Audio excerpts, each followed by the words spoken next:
Purpose does the gentleman from Virginia, Mr. Griffith, seek recognition? Madam Speaker, pursuant to House Resolution 177, I call up the bill H.J. Res. 61 and ask for its immediate consideration in the House. The clerk will report the title of the joint resolution. House Joint Resolution 61, joint resolution provided for congressional disapproval under Chapter 8 of Title 5 United States Code of the rules submitted by the Environmental Protection Agency relating to national emission standards for hazardous air pollutants, rubber tire manufacturing. Pursuant to House Resolution 177, the joint resolution is considered read. The joint resolution shall be debatable for 1 hour, equally divided and controlled by the chair and ranking minority member of the Committee on Energy and Commerce or their respective designees. The gentleman from Virginia, Mr. Griffith, and the gentleman from New Jersey, Mr. Pallone, will each control 30 minutes. The chair recognizes the gentleman from Virginia, Mr. Griffith. Madam Speaker, I ask unanimous consent that all members may have 5 legislative days to revise and extend their remarks on the legislation and to insert extraneous material on H.J. Res. 61. Without objection. Madam Speaker, I yield myself such time as I may consume. The gentleman is recognized. Madam Speaker, today I rise in strong support of my bill H.J. Res. 61, a resolution providing for congressional disapproval under Chapter 8 of Title 5 United States Code of the rules submitted by the Environmental Protection Agency relating to national emission standards for hazardous air pollutants, rubber tire manufacturing. My resolution will repeal this suspect rule that the Biden administration pushed out after the election, but before President Trump's inauguration. This rule was flawed to begin with. It was published on November 29, 2024. After the election of Mr. Trump, but before his administration could take office. Further, as required by the Clean Air Act, EPA performed a risk and technical review specifically on rubber tire plant emissions as recently as 2020. After the risk and technology review, the EPA concluded that the pollutant thresholds and emission regulations already in place were sufficient and protected public health with a, quote, ample margin of safety, end quote. Now, under the Clean Air Act, this should have been the end of it, as the EPA is only required to review and revise the standards on emissions every 8 years. To make matters worse, the EPA basically said the only way to comply is to buy, with the new regulation, is to buy regenerative thermal oxidizers, which are essentially flares that burn off the smokestack exhaust at the specific tire plants. These devices are expensive and likely will not be able to be installed within the 3-year Clean Air Act deadline. It is my understanding that the tire industry estimates that it will cost about $100 million to get the regenerative thermal oxidizers ordered, fabricated, installed, and then about $20 million more per year to operate the devices. While the cost is across several affected plants, these figures are certainly much higher than the EPA's estimates. I'd also like to note, this rule does not affect most of my constituents. I'm sure some of my constituents drive from eastern Henry County to work at the Danville Goodyear plant located in the district of my neighbor, Congressman John McGuire, and that facility would be affected. I had, in rules, was under the assumption, erroneously, that this might affect my Yokohama tire plant today. And I still submit, Madam Speaker, that it could affect them, because what happens at the EPA, if they do it now on the larger producers of tires, et cetera, at some point they're going to look at doing it at the medium-sized producers. And my Yokohama plant that employs a lot of people in my district, in my hometown of Salem, Virginia, could be affected long term. But currently it affects Danville. Now it's about 16 miles from the edge of my district, but in my area, because it's a rural area, lots of people drive more than 16 or 17 or 18 miles, whatever the number is, to get to a good paying job like these facilities have that make tires for the American market. This rule wouldn't be the first time my constituents have seen an environmental rule from the government inflict economic pain on our rural part of Virginia. Several years ago, an EPA rule ended up closing down a plant in a small town. In the end, the Supreme Court struck down the rule just a few weeks after the plant, it was a coal-fired power plant in Glen Lynn, Virginia. And a few weeks after the plant was closed by Appalachian Power, the Supreme Court ruled that the EPA hadn't done it right and the rule was improper and it was invalidated by the Supreme Court. But they're not going to come back in and reopen the plant. Those jobs are lost. And the jobs of the people who worked there, who then ate lunch at the local lunch facilities, or who might have bought a car, or who might have bought something else there in the very small town of Glen Lynn, no longer did so. As a result, the people there lost their livelihood, their economic resilience, because of erroneous EPA regulation. The EPA's callous disregard for my people's jobs is not forgotten. And what happened in Glen Lynn was, took about a decade, population dropped, and last year, they turned in their charter to be a town and are now an unincorporated census area inside of Giles County. And it all started with an EPA regulation that was misguided and improperly done.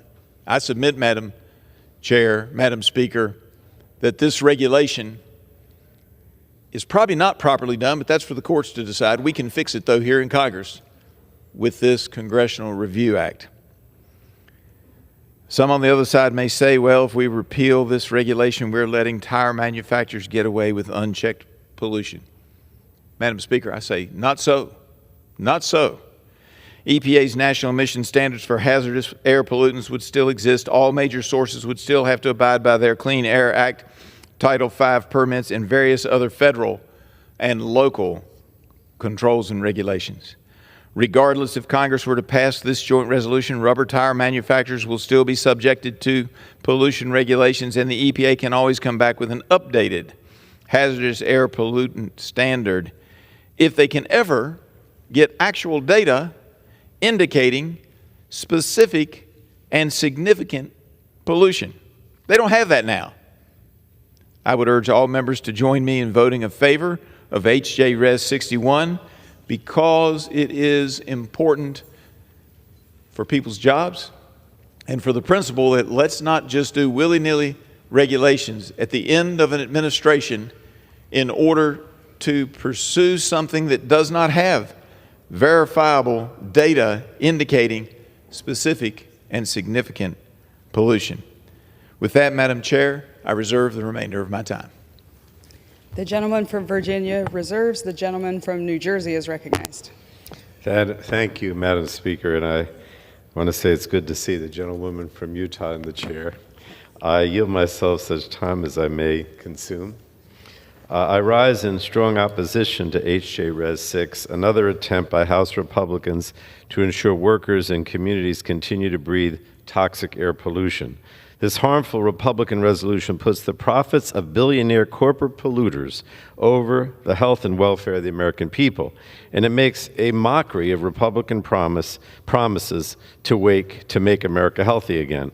Now, I really believe that, Madam Chair, that this resolution is a distraction. I listened to the President's speech last night, and it's clear to me that neither he nor the Republicans in the House have found a way to lower grocery prices. They haven't found a way to lower energy prices. They haven't found a way to fund the government. And now they're on the cusp of stripping millions of people of their health care. Also, they can shower these giant tax breaks on billionaires and big corporations. But using the Congressional Review Act hatchet to carve away critical protections from an agency that's already been decimated by DOJ's indiscriminate firing demonstrates how unserious Republicans are about keeping Americans safe from dangerous pollution. And another week of nonsense CRAs, in my opinion, shows how unserious House Republicans are about governing.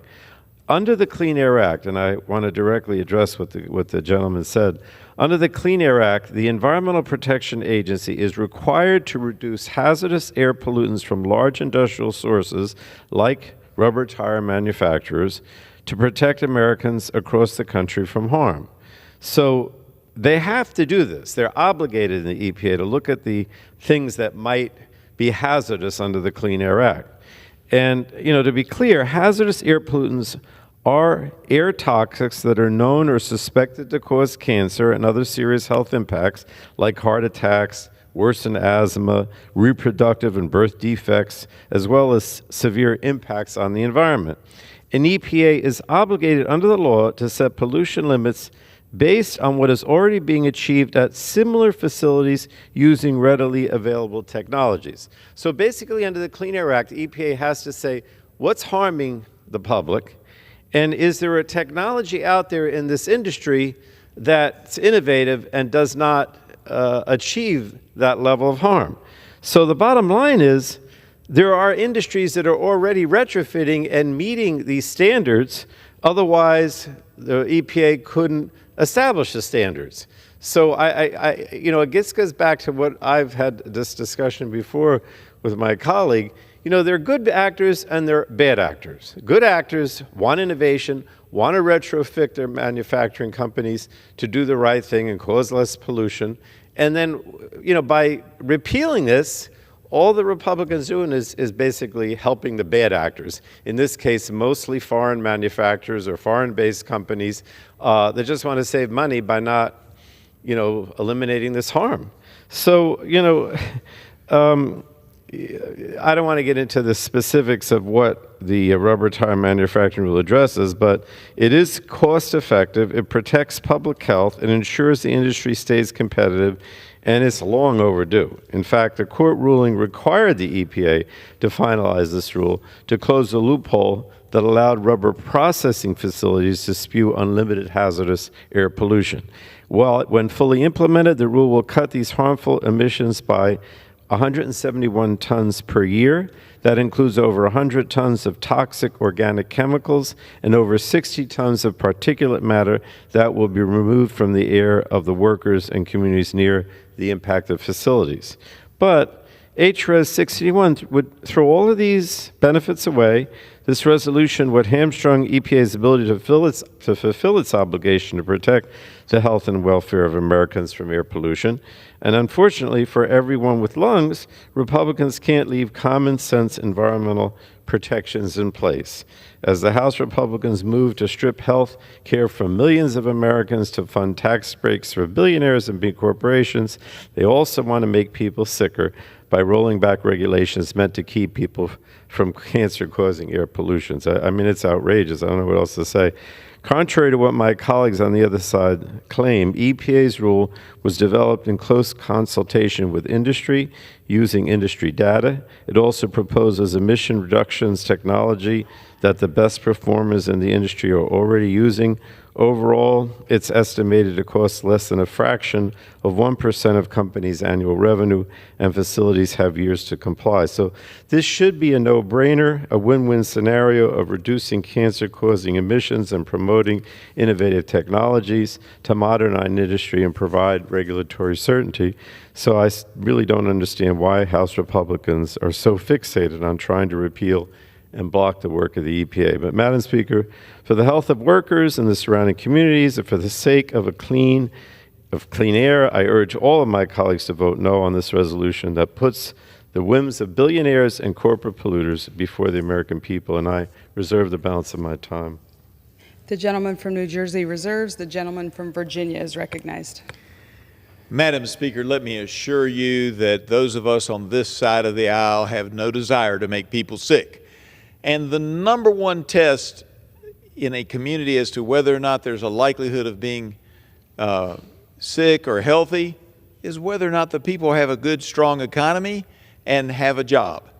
What this regulation would do is to take that away, as I talked about with Glenn Lynn. You start shutting down factories, you shut down towns, and people don't have jobs, and then you have people who are clearly going to have more issues with their health than they currently have. Further, in regard to the various things that my colleague said, you know, I've seen it before where the EPA goes out and they create a maximum achievable control technology, and they claim, oh, it's out there or it will be soon. And industry tells me it doesn't exist. Now, in this case, it does exist. It's just very expensive, and it would take longer than the Clean Air Act gives them in order to install it.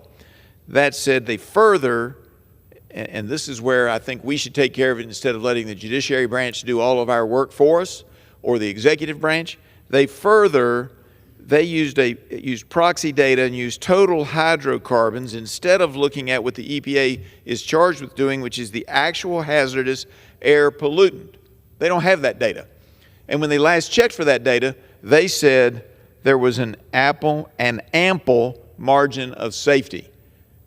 November 29th, they suddenly throw this regulation on the books as a final rule without referencing how the ample margin of safety that was found in 2020 somehow disappeared in a 4-year time period, how it went away, and they don't have any data to show actual hazardous air pollutants. They used a proxy data. Not good enough for regulations that could cause the curtailment of tire manufacturing in the United States. With that said, Madam Speaker, I yield 2 minutes to my colleague, Mr. Rouser. The gentleman is recognized. I thank my friend, Mr. Chairman. Madam Speaker, I rise in strong support of H.J. Res. 61, which would repeal the Biden-Harris EPA's rule amending national emission standards on the domestic rubber tire manufacturing industry. This rule would impact 11 facilities in 9 states, including one in my district in Fayetteville, North Carolina, which has been manufacturing tires since the 1960s, produces 20,000 tires a day for passenger vehicles and light-duty trucks, and employs 2,300 of my constituents. Fayetteville plays a major role in the state's industrial economy, and its manufacturing sector provides significant economic opportunities for my constituents, including our area's veterans from Fort Bragg. These 11 facilities have supported the American worker for decades while complying with all environmental regulations. In 2020, EPA ruled these facilities were already operating under the accepted threshold and had established a margin of safety to protect public health. This rule, issued by the previous administration, would do just the opposite, actually. It would increase CO2 emissions by requiring facilities to install additional costly technologies that will increase energy consumption.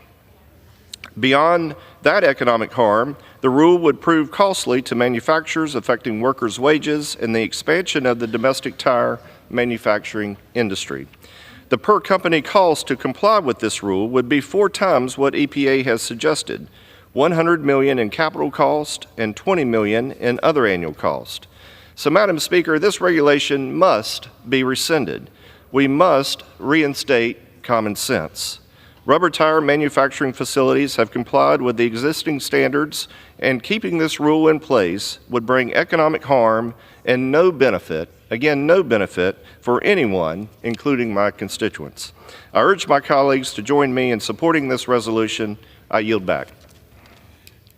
I reserve. The gentleman from Virginia reserves. The gentleman from New Jersey is recognized. Thank you, Madam Speaker. I'd like to yield now 5 minutes to the gentleman from New York, Mr. Tonko, who is the ranking member of our Environment Subcommittee.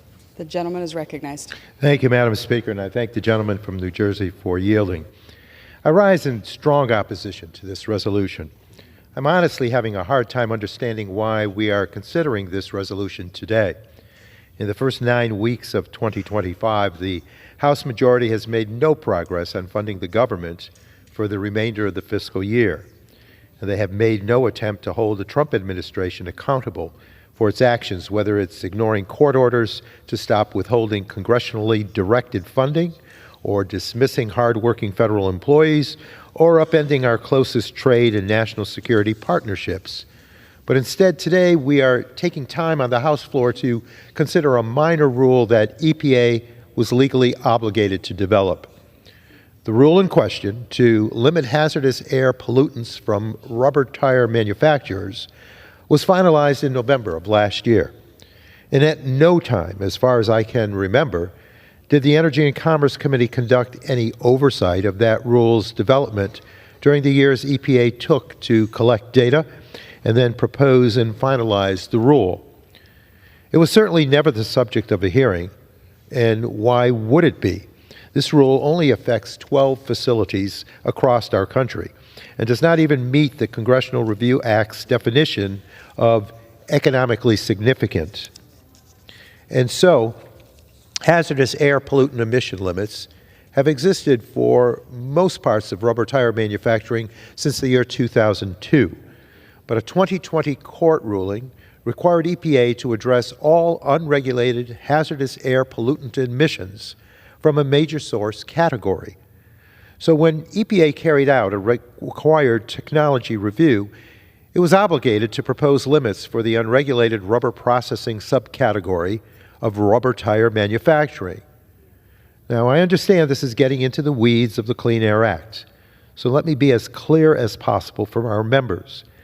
This rule requires a very small number of rubber processing manufacturers to take reasonable steps to reduce hazardous air pollutants. It is not overly burdensome to manufacturers. It is achievable based on cost-effective, existing pollution control technologies. And it does fulfill EPA's legal obligation to regulate harmful air pollutants from all segments of the rubber tire manufacturing process. And while the economic impacts on these firms is small, the rule will reduce air pollution, resulting in greater public health protections for the communities near those 12 facilities.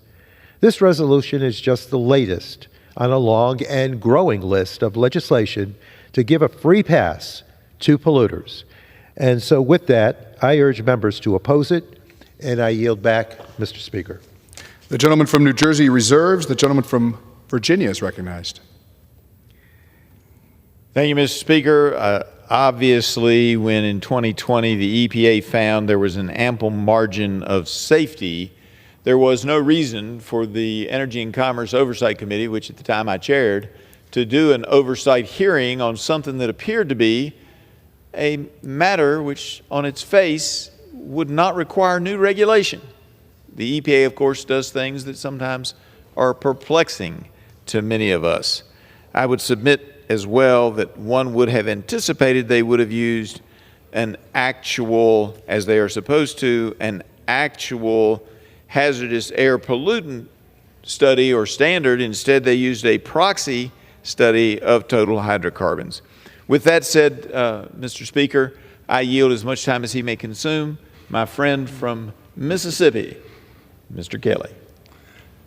Thank you, recognized. Chairman Griffith, for the opportunity to speak in support of this resolution. You know, it's death by 1,000 cuts with the EPA. Each one only costs a little bit. It's kind of like why we have DOGE right now. It only costs a little bit to have 2 or 3 extra people on each job. It only costs a little bit to add another regulation that does not make sense. It does not accomplish anything. These businesses are dying because one regulation at a time, for no reason other than to create jobs for some bureaucracy, we continue to have those. Mr. Speaker, I rise today in strong support of House Resolution 61 to repeal yet another burdensome regulation from the Biden administration that threatens American jobs and manufacturing, some of those that are in my district. Although it may only be a few that are recognized, one of those is in my district. This rule imposes costly, unnecessary mandates that do little to improve the environment, but will drive up costs, hurt businesses, and put hard-working Americans at risk or out of work. In my district and across the country, the manufacturers provide good-paying jobs and support families and strengthen our economy. But under this rules, company will be forced to take on massive new costs that will either be passed on to consumers or result in lost jobs and closed facilities. We cannot afford to let Washington bureaucrats dictate policies that weaken American industries and send our opportunities overseas. I urge my colleagues to support House Resolution 61 and to push back against the reckless regulatory overreach. American workers and businesses deserve better. I yield back. And I would ask the gentleman before he yields back, are you trying to tell us, are you telling the American people that It's only a minor rule, as one of our colleagues said. It's only a minor rule if it doesn't apply to you. If it doesn't apply to you, and also And if it doesn't thousands of take your those job. minor rules add up over time. I appreciate it. I reserve. All right, the gentleman from Virginia reserves. The gentleman from New Jersey is recognized. Thank you, Mr. Speaker. I yield now 4 minutes to the gentlewoman from Oregon, Maxine Dexter. Thank you, Really Mr. is Speaker. recognized. Thank you, Mr. Speaker, and thank you to the chair. I rise today in strong opposition to HJ Resolution 61.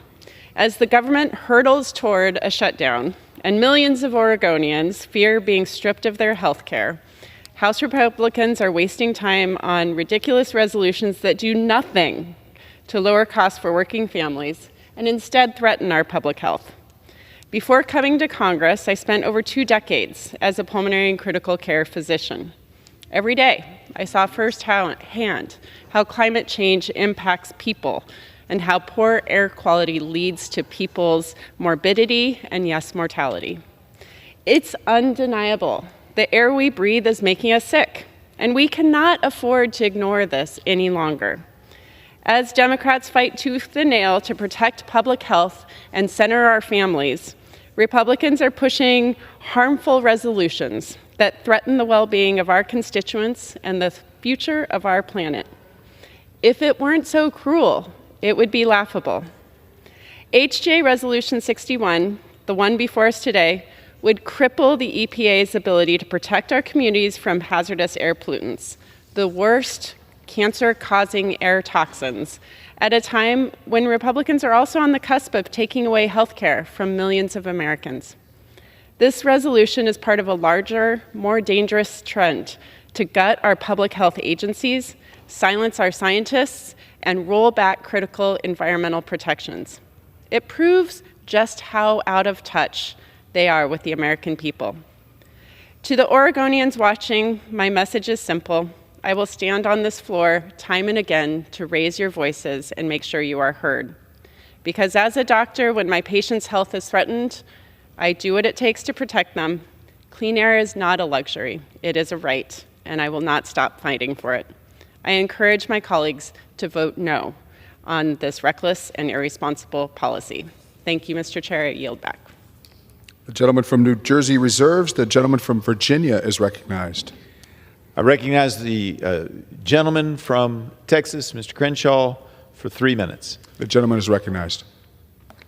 Thank you. Thank you, Mr. Speaker. I rise in support of HJ Resolution 61 because it's common sense. Now, the Biden administration decided to put these additional regulations on tire manufacturers. The inevitable consequence of that is, of course, increasing the cost of tires for the American people. Now, the American people might be okay with such a regulation if it had a meaningful positive effect. Look, everybody wants to protect the environment. I can't name a single member who doesn't. But as policymakers, we have to ensure that regulations are pragmatic and balance the inherent trade-offs. That's what policymaking is about. That's what regulation's about, trade-offs. The Biden-era regulation on tire manufacturers is a perfect example of when regulators fail to do a proper cost-benefit analysis. Let's talk specifics. This EPA rule piles on huge costs for our domestic tire makers. It's going to hit close to 100 rubber mixers across the country. That jeopardizes jobs, it increases prices, and it makes American manufacturers less competitive globally. Worse, there's not really a benefit to this. These regulations don't do much of anything to actually improve the environment. Under the final rule, tire manufacturers have to install expensive new devices like regenerative thermal oxidizers, which require incredible amounts of energy to operate. So you offset the so-called benefit by burning a lot more energy, meaning you're burning a lot more carbon dioxide, by the way. In other words, you're left with a policy that's pretty much all cost and no clear upside to it. Now, if you look at the justification, the Biden EPA claimed they implemented this rule to address hazardous air pollutants from tire manufacturers. But here's the thing. The agency's own data found that our existing standards already kept those emissions in check and protect public health. So why'd they do it anyway? Well, it's simple, because the political appointees at Biden's EPA are beholden to a bunch of radical environmental groups. They went for the optics, right? They want headlines like "tough on pollution" instead of trusting the data that says, actually, we're in a good place here. They want the headlines. They believe in this crazy philosophy that if one regulation is good, then 10 more must be better. You can never do enough. So, of course, my colleagues on the other side of the aisle have started with the scare tactics, claiming the sky is falling and air quality is plummeting and people are dying and they're not going to have health care. No evidence for that, of course. But the evidence actually shows the opposite. The EPA's own website shows criteria pollutants have dropped by nearly 80% over the last several decades. Yeah, so we've already made a huge amount of progress. The data backs that up, not doom and gloom talking points. So for anyone watching at home, don't buy into the fear-mongering that the Democrats are selling. This resolution is about protecting American jobs and keeping an eye on costs for everyone. It won't hurt the environment at all. It just reverses a burdensome rule that does more harm than good. I'm proud to stand with Chairman Griffith in support of this resolution, and I urge all my colleagues on both sides to do the same. I yield back. I thank the Vice Chair of the Environment Subcommittee, and I reserve.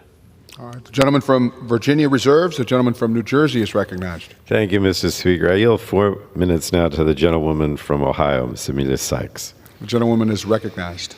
Thank you, Mr. Speaker. Today I rise in opposition of HJ Resolution 61, which would nullify an Environmental Protection Agency rule to significantly reduce the unregulated toxic chemicals from tire manufacturing facilities that my community is all too familiar with.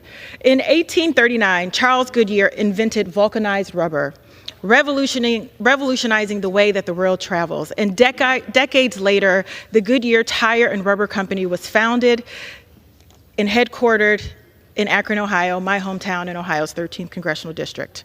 For many years, the city of Akron, which I proudly represent, has been nicknamed the rubber capital of the world due to its long history of rubber and tire manufacturing. This industry has provided decades of local jobs, economic development, and financial stability to countless families in Akron and the surrounding area. Without rubber manufacturing, Akron would not be what it is today. In fact, Mr. Speaker, my family fled the segregated South to find jobs in these rubber factories, in the Firestone plant. And I stand here before you, a proud graduate of the Harvey S. Firestone High School, the founder of the Firestone Tire and Rubber Company. And yes, we are proud as a city of Akron to honor the legacy of rubber workers in my district. As the centerpiece of downtown Akron's Main Street corridor, you can find a statue of a rubber factory worker standing tall in commemoration of their contributions to our community that is 200 years old this year. But unfortunately, a generation later, we know now that the stories of far too many rubber workers and families included cancer, asthma, and other respiratory illnesses. Decades without adequate regulation of toxic emissions from these plants have taken a serious toll on the Akron community. Studies from the 1980s found increased risk of leukemia among rubber plant workers in Akron and respiratory illnesses in children nearby rubber plants. Goodyear St. Mary's, Ohio rubber plant vented carcinogenic vinyl chloride into the environment in close proximity to a Boy Scouts camp, and an Akron plant that vented dust contaminated with asbestos into surrounding neighborhoods. So it should be no surprise that asthma and cancer remain challenges for my community. In 2019, the Asthma and Allergy Foundation of America designated Akron as an asthma capital, alongside is the rubber capital, and ranked the city 14th in the list of the top 100 most challenging places in America to live with asthma. Thankfully, in 2024, Akron moved further down the list to 52, but we'd obviously prefer not to be on that list at all. Studies have also shown that neighborhoods in southern Akron like Summit Lake and Kenmore continue to pose lifetime cancer risk from industrial pollution that are nearly twice the EPA's acceptable level. Unfortunately, everyone in Akron has a friend or a family member with a cancer story. And too often these stories involve working in rubber or being too close to a plant. The EPA rule that is the subject of this joint resolution estimates that compliance with the rule will cost these multi-million-dollar corporations no greater than 1% of their annual revenue. And yes, I know that can still be a lot of money, but to argue that these costs are too great when the alternative is communities plagued with years of increased cancer and asthma, as they are in my community, is just plain insulting. To be clear, I know the importance of the rubber industry to my community. It is the reason why I stand here today. It is quite literally why I get the opportunity to stand here today. And I appreciate rubber workers in Akron that helped make our city the rubber capital and revolutionize the way in which we travel.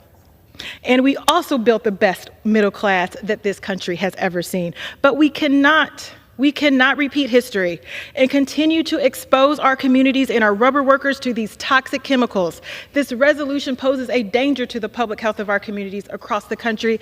And with Americans looking at reduction in critical health care services from the recently passed Republican budget, including cuts to Medicaid that cover children. I yield the gentlewoman another minute, Mr. Speaker. Gentlewoman is recognized. Thank you. Including cuts to the Medicaid program that children with asthma will need to access, this resolution could not come at a worse time. This is not hyperbole. And I hear my colleagues when they say on the other side of the aisle that this may be problematic, but I ask you to hear me. Standing on behalf of 786,000 people from the city of Akron, representing Northeast Ohio, a great-granddaughter of a rubber factory worker who knows what it's like to lose a friend because of cancer due to some of these toxic chemicals. I don't want the same for your community, and I'm asking you to learn from our mistakes. So I ask my colleagues in Congress to join me in opposition of this resolution, and thank you, Mr. Speaker. I yield back. The gentleman from New Jersey reserves. The gentleman from Virginia is recognized. Thank you, Mr. Speaker. I'm proud to recognize the chairman of the Energy and Commerce Committee, Mr. Guthrie of Kentucky, for 2 minutes. The gentleman is recognized. Thank you, Mr. Speaker, and I thank friend the Chairman Griffith for yielding.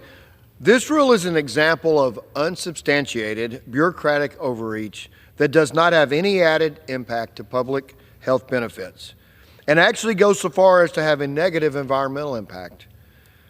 The Biden-Harris EPA finalized a rule targeting American tire manufacturers that runs the risk of destroying domestic tire production and eliminating thousands of good-paying American jobs. When finalizing the rule, the EPA stated the goal was to reduce emissions from hazardous air pollutants. However, the rule also adds emission limitations for total hydrocarbons, and these two pollutants are not correlated. In short, limiting hydrocarbons does not reduce emissions from hazardous air pollutants. Additionally, implementation of this rule will require facilities to use regenerative thermal oxidizers. Use of RTOs will result in higher carbon dioxide emissions, as they require significant energy inputs to operate and maintain. American tire manufacturers already comply with national emission standards for hazardous air pollutants, NEHSAPS, known as NEHAPs, and are operating well under the acceptable limitations. The manufacturer's compliance has ensured that our communities are safe.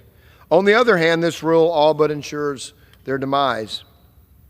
My colleagues on the other side of the aisle are concerned about why we are bringing these issues up now. Due to the number of Biden-Harris administrations, these regulations have no choice in Congress but to address the onslaught of these policies before they destroy businesses and make life more expensive for the American people. Let us be pragmatic and use common sense in our policy making.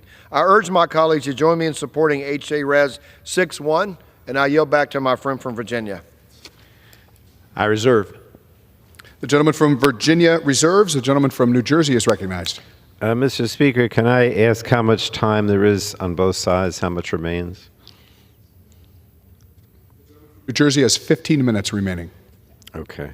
And the other side, the Republican? The gentleman from Virginia has 11 and a half minutes. All right. Thank you, Mr. Speaker. I'd like to yield now 4 minutes to the gentlewoman from Minnesota, Kelly Morrison. The gentlewoman is recognized.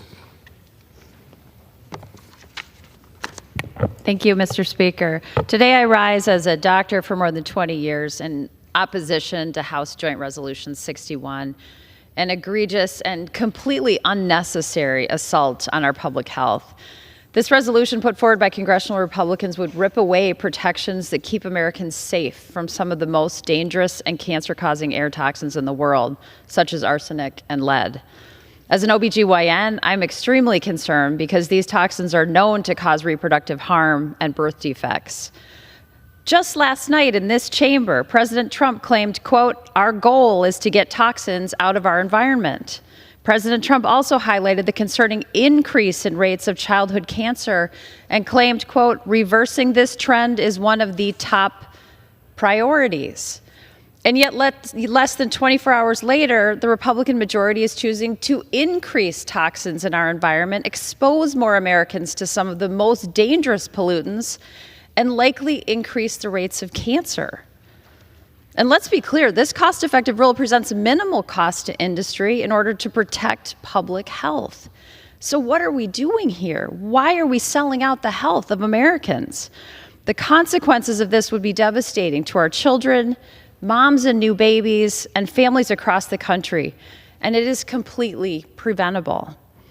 To my Republican colleagues who hold the majority rule in this chamber, please, for the sake of the health and well-being of the American people, vote no on this resolution.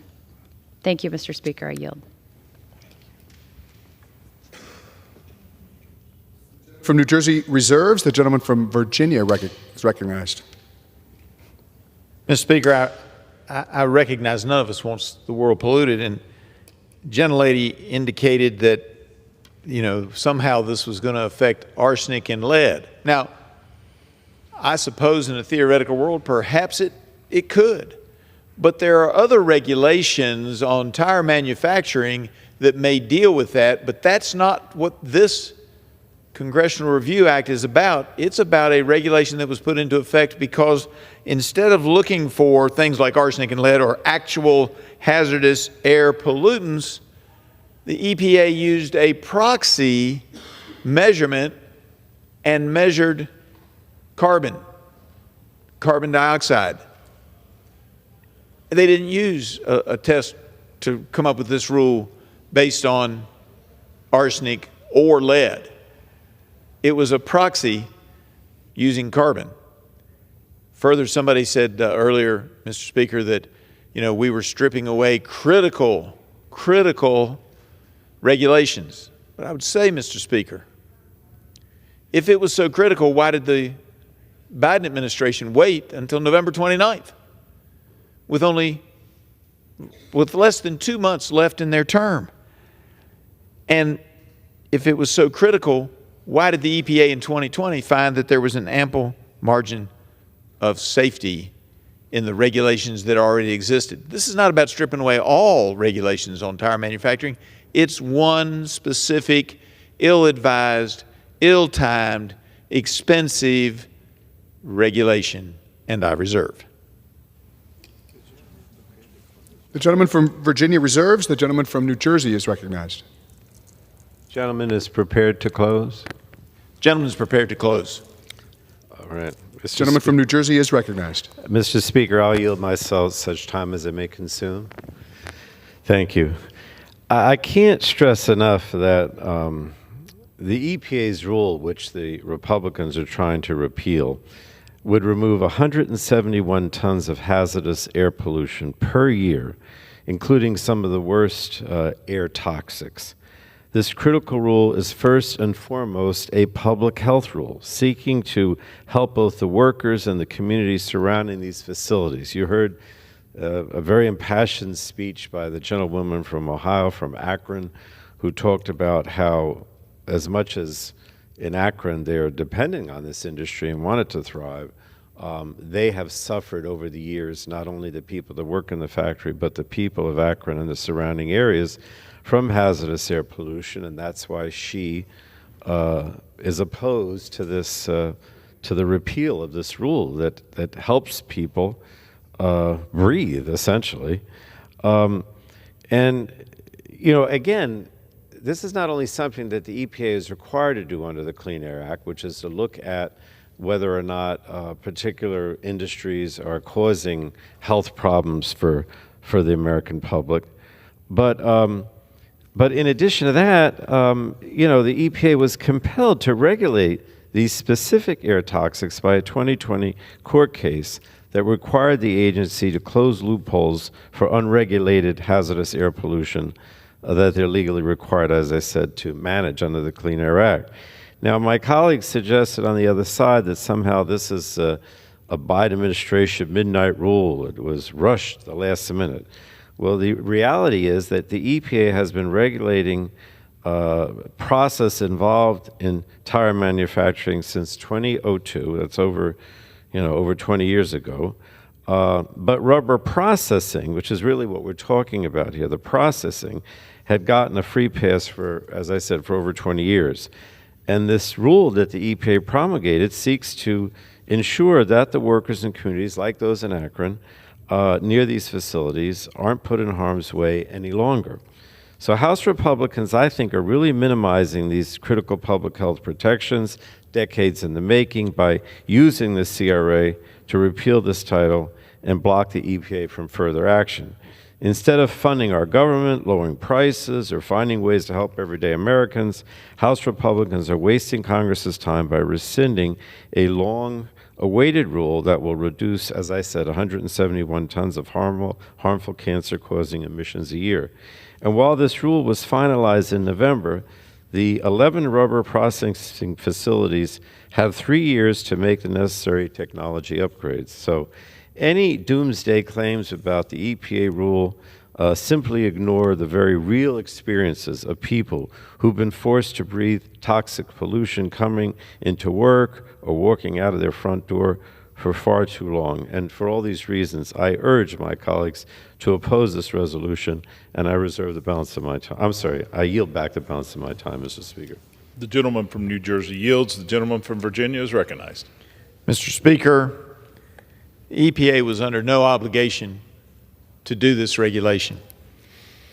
Now, they are and may have been under an obligation to look at unregulated hazardous air pollutants, but nowhere in the statute does it allow for proxy carbon studies.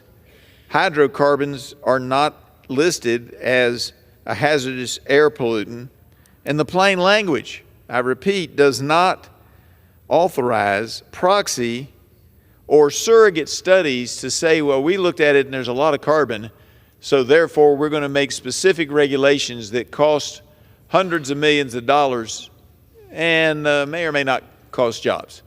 That's not their job. And that is the purpose of a Congressional Review Act, is to rein in unreasonable, improper, or irrational regulations done at the last minute by an outgoing administration, by an incoming team. This is not something that needs to be on the books to protect health. They did a proxy study. They don't have actual data that shows that this would do any good at all. But it will perhaps cause significant curtailment in production at certain facilities of tires made in the United States. It's our job as members of Congress to prevent this travesty. So I think that the arguments that we've made have now worn out. We've used up the mileage on these arguments. And now we get to vote yes. And voting yes is where the rubber meets the road and gives us a more sound regulatory scheme related to tire manufacture. I ask everyone to vote yes, and I yield back. The gentleman from Virginia yields. All time for debate has expired. Pursuant to House Resolution 177, the previous question is ordered on the joint resolution. The question is on the engrossment and third reading of the joint resolution. Those in favor say aye. Those opposed, no. The ayes have it. Third reading. Joint resolution providing for congressional disapproval under Chapter 8 of Title 5 United States Code of the rules submitted by the Environmental Protection Agency relating to national emission standards for hazardous air pollutants, rubber tire manufacturing. The question is on the passage of the resolution. Those in favor say aye. Those opposed, no. The ayes have it. The joint resolution is passed and without objection. Mr. Speaker, on that, I would ask for the yeas and nays. The gentleman from New Jersey asked for the yeas and nays. Those in favor, favoring a vote by yeas and nays will rise. A sufficient number having risen, the yeas and nays are ordered. Pursuant to Clause 8 of Rule 20, further proceedings on this question will be postponed.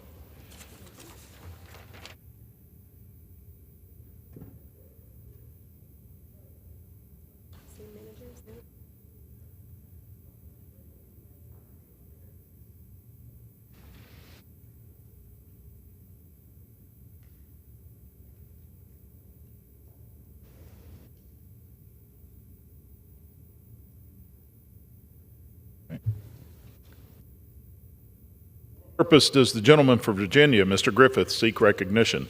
Mr. Speaker, pursuant to House Resolution 177, I call up the bill H.J. Res. 42 and ask for its immediate consideration in the House. The clerk will report the title of the joint resolution. House Joint Resolution 42, joint resolution providing for congressional disapproval under Chapter 8 of Title 5 United States Code of the rules submitted by the Department of Energy relating to Energy Conservation Program for appliance standards, certification requirements, labeling requirements, and enforcement provisions for certain consumer products and commercial equipment.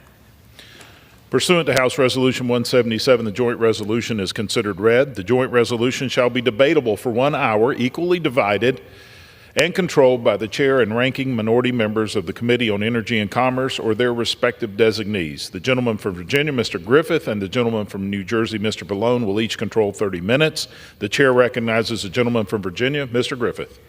Mr. Speaker, I ask unanimous consent that all members may have 5 legislative days to revise and extend their remarks on the legislation and to insert extraneous material on H.J. Res. 42. Without objection. Mr. Speaker, I yield to Mr. Clyde of Georgia as much time as he may choose to consume. The gentleman is recognized. Thank you. Thank you to my good friend, Mr. Griffith. I rise today in strong support of my Congressional Review Act, joint resolution of disapproval, which seeks to overturn the Department of Energy's final rule on the Energy Conservation Program for appliance standards, certification, labeling, and enforcement requirements. Over the past 4 years, the Biden-Harris administration has flooded our economy with burdensome regulations, stifling growth and restricting Americans' freedoms. In total, these regulations have imposed a staggering $1.7 trillion in costs on American people. Unfortunately, House Republicans and President Trump are committed to rolling back these unnecessary and costly mandates. The latest example of overreach came in October 2024 when the Department of Energy finalized new certification, labeling, and enforcement requirements affecting 20 different consumer and commercial products, including dishwashers, central air conditioners, heat pumps, washing machines, battery chargers, and light bulbs. These new mandates add unnecessary red tape, disrupt supply chains, limit consumer choice, and drive up prices. You know, it's time to get the Washington bureaucracy out of Americans' everyday lives. My legislation seeks to rescind this final rule, which places excessive costs and bureaucratic obstacles on appliance manufacturers, costs that will inevitably be passed down to consumers. In its broader push against fossil fuels, the Biden administration has imposed at least 31 appliance regulations at an estimated cost of over $60 billion. This resolution would eliminate Biden-era energy conservation certification and labeling regulations, ensuring that American consumers, not Washington bureaucrats, decide which appliances best fit their needs. Even the Biden-Harris Department of Energy acknowledges that this rule will increase annual costs for individual manufacturers by $213,000 and require an additional 2,905 hours of compliance paperwork, just paperwork. A major burden, particularly for small businesses. As a small business owner myself, I understand how crushing regulations like these harm the small businesses that drive our economy, especially in rural communities like Northeast Georgia. Last November, the American people soundly rejected the Biden-Harris administration's disastrous policies. Now, as President Trump moves swiftly to get our country back on track, Congress must act to roll back these costly, misguided regulations, starting with the Department of Energy's appliance rule.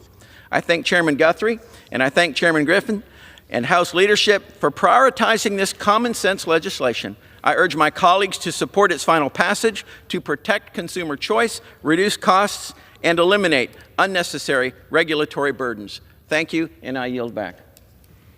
I reserve. The gentleman from Virginia, reserves. The gentleman from New Jersey is recognized. Thank you, Mr. Speaker. I yield myself such time as I may consume. The gentleman's recognized. Thank you. I rise in strong opposition to H.J. Res. 42. This resolution is a deliberate distraction from the fact Republicans cannot govern and have no ideas for lowering costs or helping everyday Americans. Rather than debating things that actually impact our constituents, it appears as if House Republicans opened the Federal Register, searched for what fell within the Congressional Review Act window, and then randomly selected an obscure, non-controversial rule, one that is, by the way, supported by American manufacturers. So that's why we're here today, not to talk about Republican cuts to Medicaid or DOJ's raid of the federal government or Trump's tariffs that are tanking the stock market and threatening a recession. We're not even here to consider a government funding bill when government funding runs out in less than 10 days. No, we're here to talk about appliance labels. So let me talk about them. And let me start with the fact that the recently finalized Department of Energy rule that Republicans want to strike from the books isn't even an efficiency standard. It's a set of technical updates to certification requirements and labels for select products that fall under the Appliance Standards Program. Now, you might say to yourself, Congressman Pallone, what does this mean? It means that Republicans are simply out of ideas. The Republican majority seems to be under the impression that by removing this rule from the books, they are somehow alleviating a major burden for manufacturers and consumers. The problem is that manufacturers have been submitting certification information to the Department of Energy for decades, and none of this is new. And this Republican resolution will only create regulatory confusion for American manufacturers because they will still have to make products that meet efficiency standards, but they won't have updated guidance from the Department of Energy on how to prove that they are compliant. And as a result, these companies will likely have to waste valuable time and resources on communications with lawyers and the Department of Energy as everyone tries to figure out how to move forward. So I don't know. My colleagues on the other side are suggesting they're cutting red tape. It seems to me they're creating more red tape with this resolution. Absolutely no one opposed the Department of Energy's final rule on this topic. No one. In fact, manufacturers are on record saying that consistent and clear certification guidance is helpful and necessary to them. So today's resolution is the opposite of consistent and clear. They're asking for this on the manufacturers, and you're saying no, and they don't even know, what you're talking about, frankly. But I refuse to believe that. I mean, I don't mean to laugh, but I can't believe that they think on the other side that this is a pressing issue facing Americans. In case they've forgotten, Republicans are right now moving forward with a budget that includes devastating cuts to Medicaid, all so they can give tax breaks to their billionaire buddies. And every day for the last 6 weeks, we've heard horror stories of mass firings across the federal government, funding freezes, Elon Musk and his minions having access to every American's private, personal, financial, and health care information. This is what I hear about when I go home. The list goes on. And now there's a looming government shutdown next week. So rather than tackling these real issues that are impacting the lives of everyday Americans, Republicans are wasting time with this resolution. As far as I can tell, the only beneficiaries of today's resolution are foreign manufacturers. If Republicans create chaos and uncertainty by revoking this Department of Energy rule, they will create an opportunity for cheap foreign imports with misleading claims about performance to flood our appliance market. And that would hurt consumers and American manufacturers alike. But, the Republicans have made their choice. They've sided once again with the foreign manufacturers. They've chosen to push through a resolution that doesn't reduce regulatory burdens, doesn't lower costs, doesn't improve consumer choices. The only thing it does is create chaos and confusion from what I can see. So for all these reasons, I oppose the resolution and reserve the balance of my time, Mr. Speaker. The gentleman from New Jersey reserves. The gentleman from Virginia is recognized. Thank you, Mr. Speaker. I recognize the chairman of the Energy and Commerce Committee, Mr. Guthrie of Kentucky, for 3 minutes. The gentleman's recognized. Thank you, Mr. Speaker, and thanks for the gentleman for yielding. I want to start in subcommittee this morning. It was brought to my attention that our colleague Sylvester Turner had passed away. He was new here, and so I didn't really know him that well. I actually, probably the first time, it was either Tuesday or days run together. It would have been yesterday during votes, right before we adjourned so they could get ready for the special session. He was sitting right there on the aisle to the corner, and I shook his hand and talked to him and met him for the first time. But today in Energy and Commerce, there were two members, Randy, our colleague, Mr. Weber and Mr. Goldman from Texas, who served with him in the Texas General Assembly. And if you would listen to what they said about Sylvester Turner, only knowing him for a day or so, I missed a lot. He seemed to be a wonderful man, a wonderful person, and my thoughts and prayers, and the prayers of the Energy and Commerce Committee, and I know the whole House are with his family, so he's going to be missed. So I'll get now to the business in front of us. I know that's moved all of us. That's why I wanted to bring it up, to lose such a great colleague. So I rise today in support of HJ Resolution 42 to repeal the Biden administration's burdensome and unnecessary certification, labeling, and enforcement provisions for 20 different products that American families and businesses rely on day in and day out. Over the last 4 years, the Biden Department of Industry proposed and finalized new and amended standards for 30 appliance classes, regulating virtually every appliance in our houses and much of the equipment in businesses. All of these regulations led to over $60 billion in added costs. Implementing these certification, labeling, and enforcement provisions will further solidify the disaster standards promulgated under the last administration. This rule alone will increase costs annually by $213,000 while doing nothing to improve appliance efficiency, extend product lifetimes, or lower costs. While consumers struggle to keep up with the ever-increasing cost of appliances and dwindling product optionality, the Biden administration consistently hampered innovation by imposing unnecessary and duplicative regulation on manufacturers. Fortunately, HJ Res 42 will roll back this red tape and enable Congress and the Trump administration to safeguard consumer choice and lower costs for American households. I thank the gentleman from Georgia, my good friend Mr. Clyde, the 9th District of Georgia, for leading this legislation, and I urge all of my colleagues to join me in supporting HJ Res 42. Thank you, and I will end with, we're all going to miss our good friend from Texas. As I said, I just really got to know in the last 24 hours, and I missed a lot by not knowing him longer from the tours. So I will urge to support this resolution, and I thank you, and I will yield back. I reserve. The gentleman from Virginia reserves. The gentleman from New Jersey is recognized.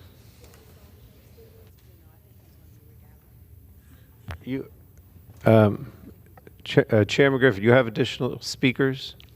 Oh, he does, I guess. Mr. Speaker, I do. All right. I'll yield to myself such time as it may consume it at this time, Mr. Speaker.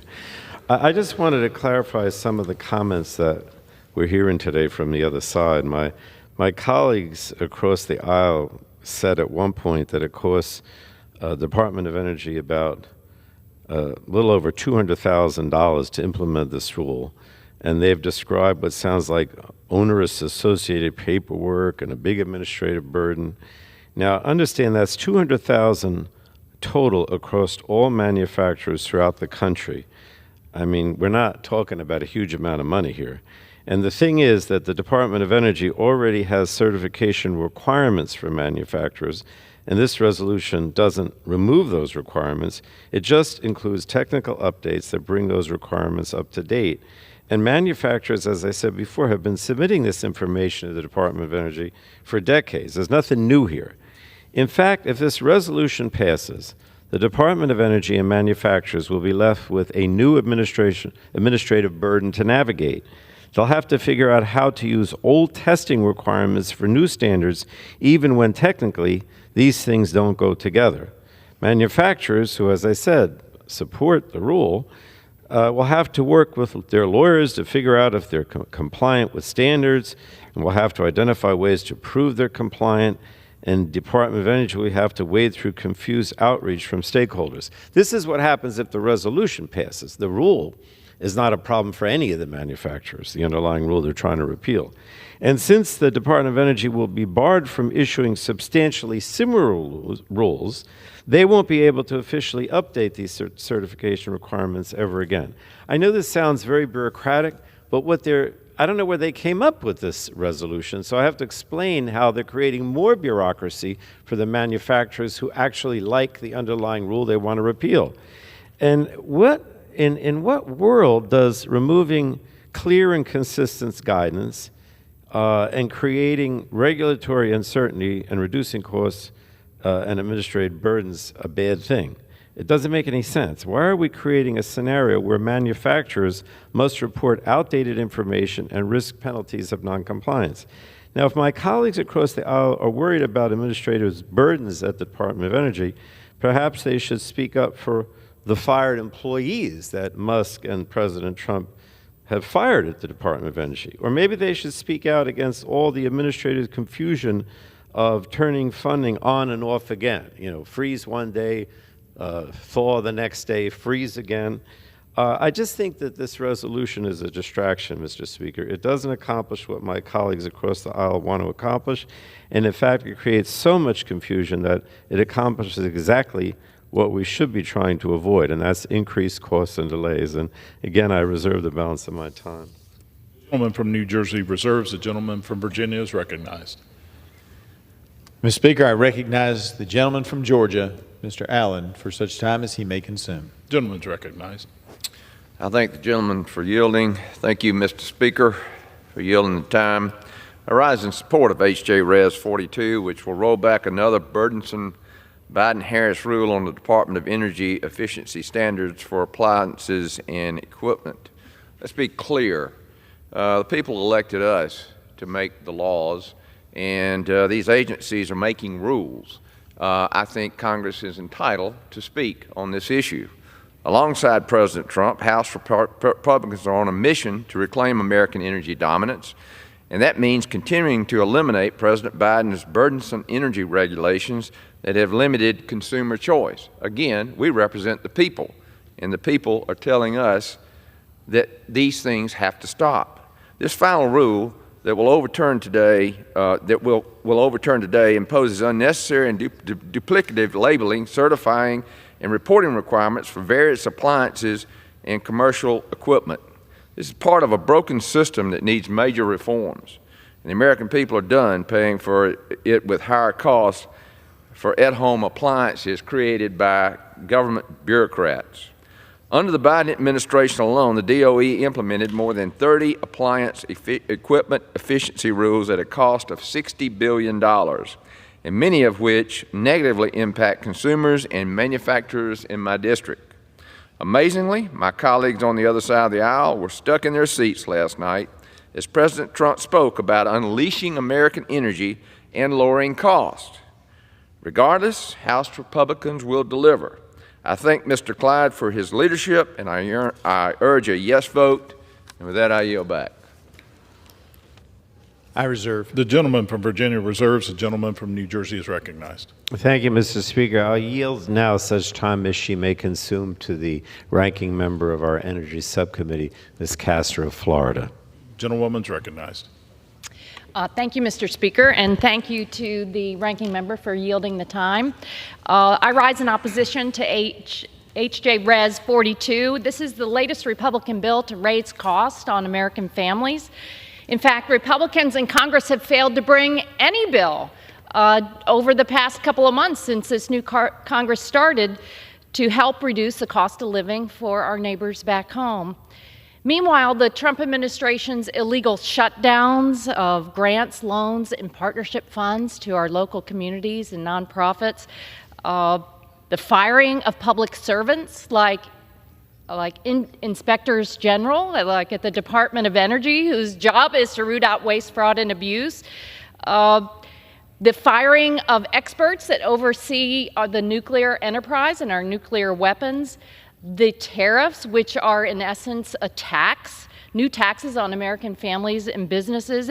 All of this is really socking it to the pocketbooks of American families and business owners.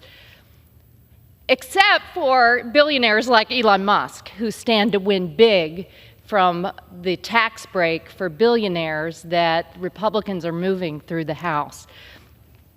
But let's talk about what's going on right now with all of this chaos and confusion. The unemployment rate is up, prices are up, 401k, if you haven't checked your 401k, that's down. All of this has a real-world impact, and I really want to beseech my Republican colleagues to help us end the madness. Find your spines to stand up to the chaos and confusion that all of these illegal actions are having on our folks back home. I mean, right now, laying people off, public servants who provide essential services, the illegal pause in funding. Thank goodness the United States Supreme Court just announced this morning that they were turning back one of the illegal actions to, in essence, rob money that has been congressionally mandated to be fund essential services. It really is weighing on the entire economy, but more important, people back home want to know what the Congress is going to do about it, and it's just silence from my friends on the other side of the aisle. And let's talk about how ridiculous this is to target labeling on energy efficient appliances, just plain information that you need to have when you go shopping. Energy efficiency is very important to Americans, and it has been a matter of fact for about 50 years. When the Congress passed the Energy Conservation and Policy Act, we said to the Department of Energy, work with manufacturers and advocates and do everything you can to help with innovation to help our appliances help consumers save more money.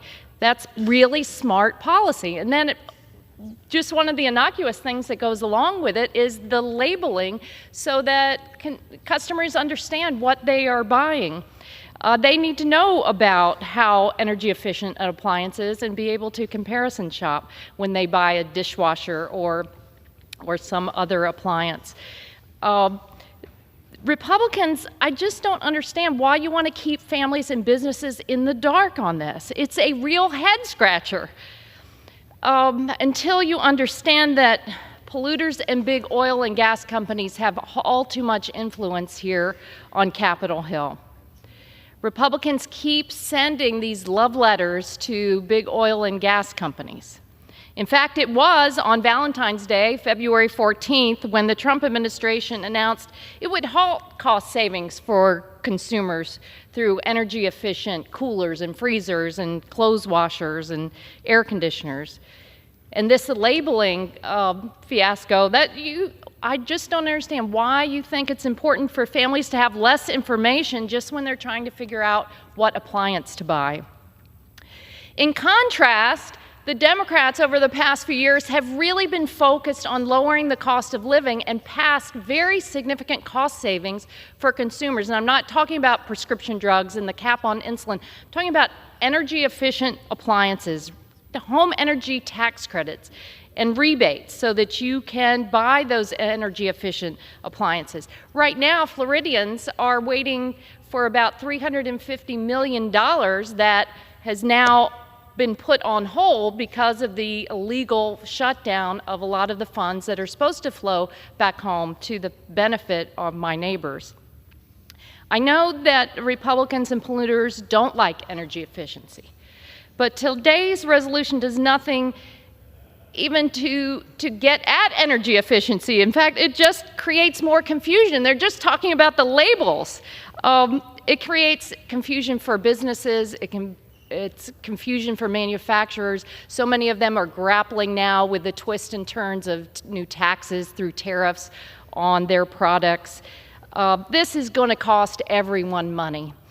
Americans are rightly asking, why are Republicans wasting time repealing this until this week? And until this week, I would hazard to guess that most members of Congress didn't even know that this was a rule. But American families are also asking, why are Republicans turning a blind eye to their responsibility to look out for the pocketbooks of our families and small business owners back home? I think it's because the Republicans are scared. They're scared of Elon Musk. They're scared of to talk about the real problems facing working families across the country, affordability, the escalating cost of the overheating climate. What is that doing? Higher insurance costs, higher electric bills because our summers are longer and more intense. Back in the Tampa Bay area, we're trying to rebuild from the most devastating hurricane season that we've ever experienced. The changing climate isn't just about the weather, it's about your wallet, and folks really need help. They need Republicans, in addition to Democrats, looking out for them, not just lip service to lowering cost. That's why it's been so disheartening to watch Elon Musk and the new administration. They just have no plan, no interest in addressing the problems. Instead, they continue to double down on chaos and confusion. And last night we heard from the president. He continued his crusade of endless lies. It was difficult to listen to. It was very long. Because the president campaigned on reducing costs and making government more efficient, and instead all he's proposed is a major tax giveaway to billionaires like Elon Musk, paid for by hardworking folks, children who rely on Medicaid, our neighbors with disabilities, our older neighbors in skilled nursing. Saying to Social Security recipients, it's going to be harder for you to get your payment because we're going to slash the people who ensure that happens. Repealing affordable health care. Repealing these initiatives that lower your electric bills. Other actions that make us less safe. Congressional Republicans have a lot to say about today's resolution and their war against energy-efficient appliances. But as Elon Musk and his lackeys really take a hammer, a chainsaw, I guess, to what really matters in this country, again, it's very difficult to try to work together to say we're going to solve problems for the American people when one side has no spine and has no answer, and instead brings these ridiculous resolutions to the floor rather than working on really helping the American people. The only labels we should be talking about today are the lies stickered across Trump's empty campaign promises. He continues these misleading claims and lies to the American people, and Democrats are not going to stand idly by while he loots the U.S. government for his own benefit. There has to be an end to the chaos and corruption, and it needs to start right now. Mr. Speaker, I yield back the balance of my time. Members are reminded to refrain from engaging in personalities toward the president. The member from New Jersey reserves. The member from Virginia is recognized. Prepared to close. The gentleman reserves. The gentleman is recognized. Thank you. I'll close now, and I yield myself such time as I may consume. The gentleman Mr. is recognized. Mr. Speaker, as I said before, but I think it bears repeating, Republicans have cited about $200,000 in costs for manufacturers associated with this rule that they seek to repeal. But understand that's the total cost of the rule for all affected manufacturers combined. So if you break that down, Department of Energy estimates the cost per manufacturer at about $2,555. Now, I mean, that's a ridiculous amount to even discuss at this point. We actually heard from one manufacturer that they have already redone their certification reports to comply with the rule.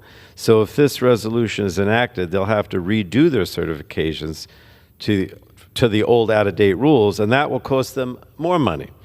The details of these certification rules are obscure, but they are important for establishing a level playing field and ensuring that products meet U.S. standards, whether they're imported or made here in the U.S., and repealing the certification would increase costs for the manufacturers that play by the rules and could make it harder on the DOE to enforce standards against those that don't. So the good guys all like the rule, don't want it repealed. Only the bad foreign manufacturers might like to get rid of the rules. So I just find it, Mr. Speaker, deeply ironic that my Republican colleagues are hell-bent on attacking anything even remotely related to energy efficiency standards or bringing up things like administrative burdens on the Department of Energy at a time when they have been praising Elon Musk's destructive government efficiency efforts through through DOGE. And I guess my Republican colleagues only care about efficiency improvements, if you can even call it that, when it means indiscriminately slashing our federal workforce. If Republicans cared about government efficiency, they wouldn't be rescinding rules that provide clear and consistent guidance for American companies. They wouldn't look the other way when the DOE workforce is slashed without evaluating the impacts. I don't think Republicans care about reducing costs for American families or helping government work better for our families, our industries. Just look at their budget that they adopted last week. The only thing they care about is cozying up to greedy billionaires. So once again, I would ask my colleagues to vote against this resolution. It absolutely makes no sense for anyone. And with that, I yield back the balance of my time. The gentleman yields. The gentleman from Virginia is recognized. Thank you, Mr. Speaker, and I do yield to myself so much time as I may consume. I find this debate fascinating and interesting. Now, that may come as a shock because it's really pretty boring, but I find it interesting because my colleagues have just said, why are we spending time worrying about this little regulation from the Department of Energy when employees are losing their jobs? Mr. Speaker, I submit to you that if this is such a small little regulation, I mean, it's merely a labeling thing that doesn't cost very much, according to my colleagues on the other side of the aisle. What in the world were we doing having DOE employees? We got so many DOE employees, they have time to spend all day, weeks, months, creating a new regulation that my colleagues on the other side of the aisle claim doesn't really have much value to it. It's just a little label. Now, I would submit, Mr. Speaker, it costs more than what DOE has estimated, because even though they spent countless hours coming up with this new regulation, they only counted, I believe, and I would submit, in my opinion, it looks like they only counted the cost of the new labels. Because somebody has to send it to legal. We have to determine if the new certification has any legal consequences. Does it say something on the new appliance or on the appliance that's already out there but is in the production process? Does it say something that might cause a legal issue?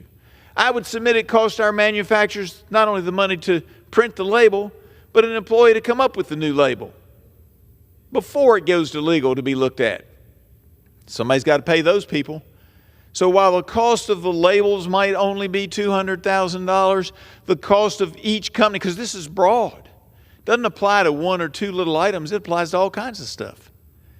And I would submit, Mr. Speaker, that that's where your real cost is.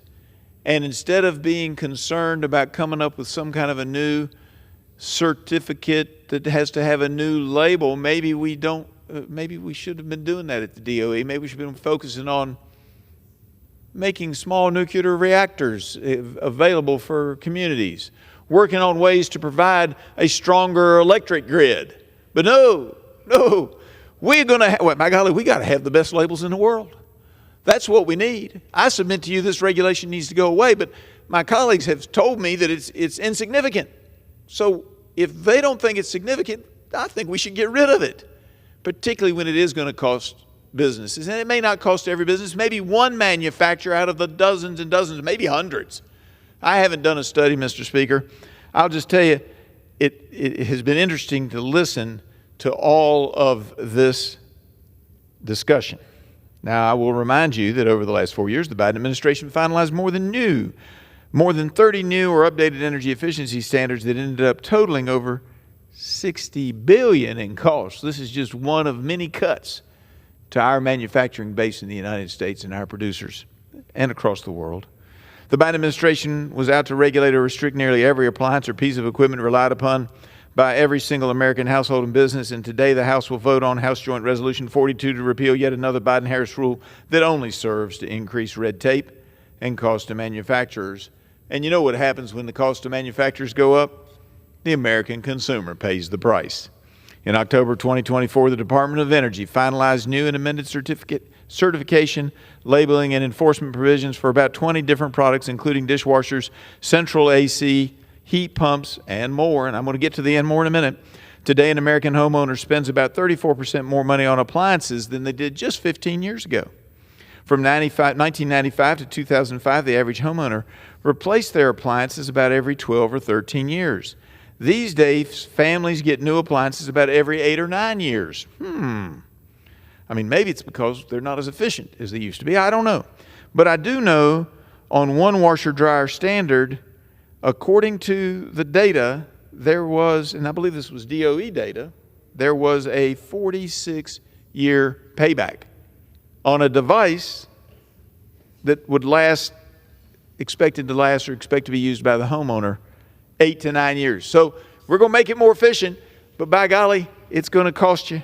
And it's going to cost you, and it's going to take 46 years to pay back on an item you're only going to use for about 10. Consumers buying more frequently in part because some energy standards make the appliance wear down more quickly. That's what my suspicion was all along.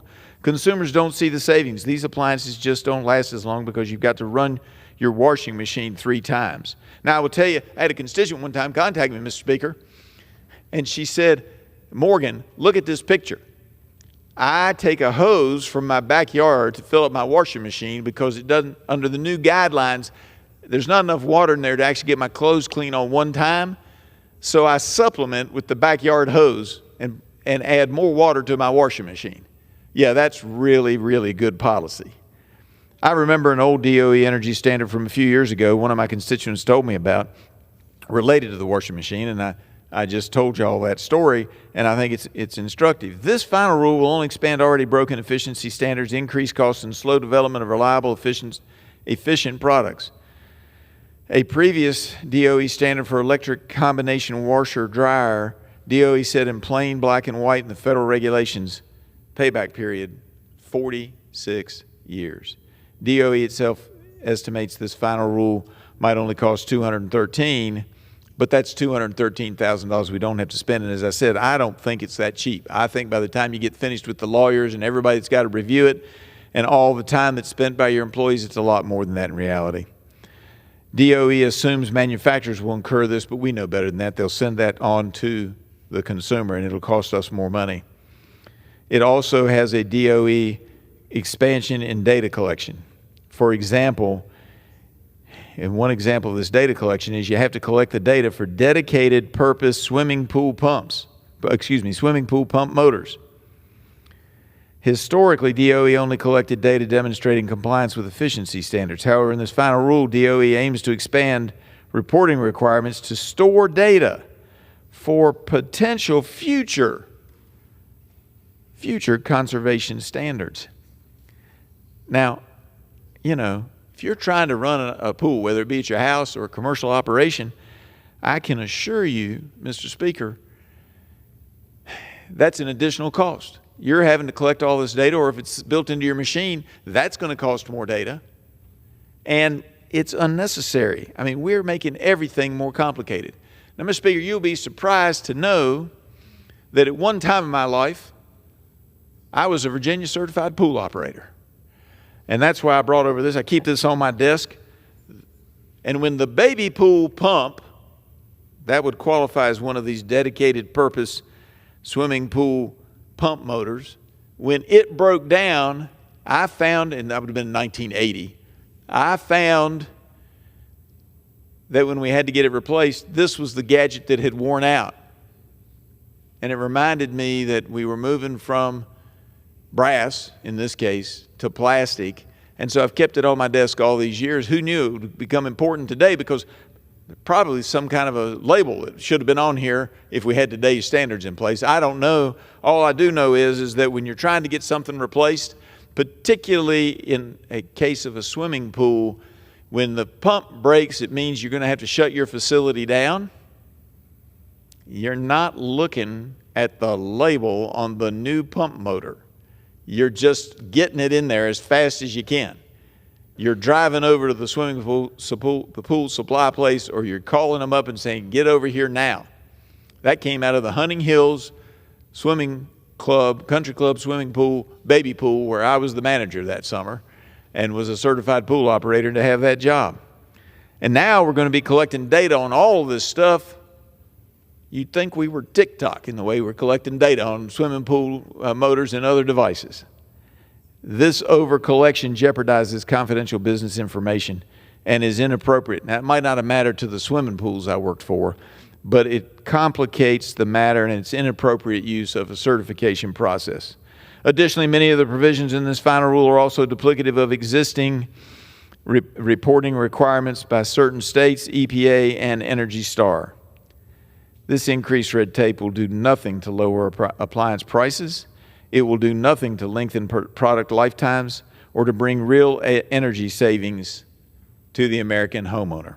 Accordingly, Mr. Speaker, I would like to thank my colleague from Georgia, Mr. Clyde, for his leadership on bringing this to our attention.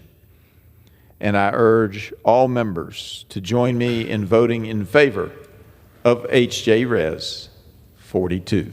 And I yield back. The gentleman from Virginia has yielded. All time for debate has expired. Pursuant to House Resolution 177, the previous question is ordered on the joint resolution. The question is on the engrossment and third reading of the joint resolution. Those in favor say aye. Aye. Those opposed, no. The ayes have it. Third reading. Joint resolution providing for congressional disapproval under Chapter 8 of Title 5 United States Code of the rules submitted by the Department of Energy relating to Energy Conservation Program for appliance standards, certification requirements, labeling requirements, and enforcement provisions for certain consumer products and commercial equipment. The question is on the passage of the joint resolution. Those in favor say aye. Aye. Those opposed, no. The ayes have it. The joint resolution. Mr. Speaker, I would ask for the yeas and nays. The yeas and nays are requested. Those favoring a vote by the yeas and nays will rise. A sufficient number having risen, the yeas and nays are ordered. Pursuant to Clause 8 of Rule 20, further proceedings on this question will be postponed.